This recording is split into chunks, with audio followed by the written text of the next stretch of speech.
여러분, 파리 한복판에 있는 아주 작은 금속 조각 하나가요, 어떻게 수백만 명의 삶을 바꾸고 역사의 흐름까지 바꿀 수 있었을까요? 오늘 바로 그 어마어마한 이야기를 품고 있는 작은 메달에 대해 한번 알아보겠습니다. 자, 이야기의 시작은 파리 7구 르이 듀박 140번가에 자리한 아주 소박해 보이는 성당입니다. 겉보기에는 그냥 평범한 성당 같지만 사실 이곳은요, 전 세계에서 가장 많은 순례자가 찾는 곳 중 하나라고 해요. 아니, 대체 왜 매년 수백만 명이나 되는 사람들이 이 조용한 곳을 찾는 걸까요? 그 이유는 바로 한 젊은 수녀의 놀라운 경험, 그리고 그 경험을 통해 탄생한 작은 메달에 얽힌 정말 믿기 힘든 기적 같은 이야기 때문입니다. 네, 이 모든 이야기의 무대는 바로 기적의 메달 성모성당인데요. 과연 이곳은 어떤 비밀을 간직하고 있을까요? 정말 신기한 게요, 이곳은 번잡한 파리 시내 한복판에 있는데도 믿기지 않을 만큼 아주 평화로운 분위기를 자아냅니다. 방문객들은 이 성당의 고요함 속에서 마치 손에 잡힐 것처럼 아주 특별한 위로와 평화의 기운을 느낀다고들 하죠. 그러니까 단순한 건물이 아니라 마음의 안식처 같은 곳이라고 할 수 있겠습니다. 그리고 이 성스러운 공간의 중심에는요, 정말 아무도 예상하지 못했던 한 젊은 여성이 있었습니다. 그녀의 이름은 카타리나 라브레, 주목받는 걸 전혀 원치 않았던 아주 겸손한 여성이었어요. 얼마나 그랬냐면요, 자신이 겪은 이 엄청난 경험을 수십 년 동안이나 자기 고해 신부님한테만 털어놓고 비밀로 간직했을 정도였죠. 바로 그 점이 이 이야기를 더 특별하게 만드는 것 같아요. 때는 1830년.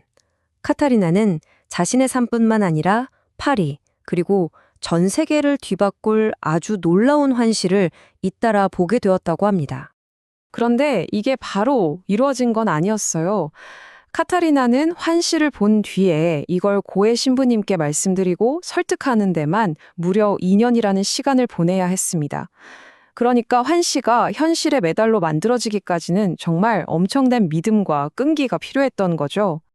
이 기도문이 바로 카타리나가 환시 속에서 본 성모 마리아의 형상 주위에 새겨달라고 요청받은 문구였습니다. 그리고 이 메달에는 약속이 담겨 있었어요. 믿음을 가지고 이 메달을 착용하는 사람들은 큰 은총을 받을 것이다. 이 돈과 은총에 대한 약속은요, 곧 정말 상상도 할 수 없었던 거대한 시험대에 오르게 됩니다. 자, 그럼 이 작은 메달이 어떻게 그렇게 강력한 희망의 상징이 되었을까요? 그걸 이해하려면 당시 파리를 덮쳤던 끔찍한 위기 상황을 먼저 알아봐야 합니다. 1832년 파리는 정말 끔찍한 콜레라 전염병의 공포에 휩싸입니다. 원인도 모르고 치료법도 없는 이 정체불명의 병에 대한 두려움과 절망이 도시 전체를 그냥 삼켜버렸죠. 그 결과는 정말 참혹했습니다.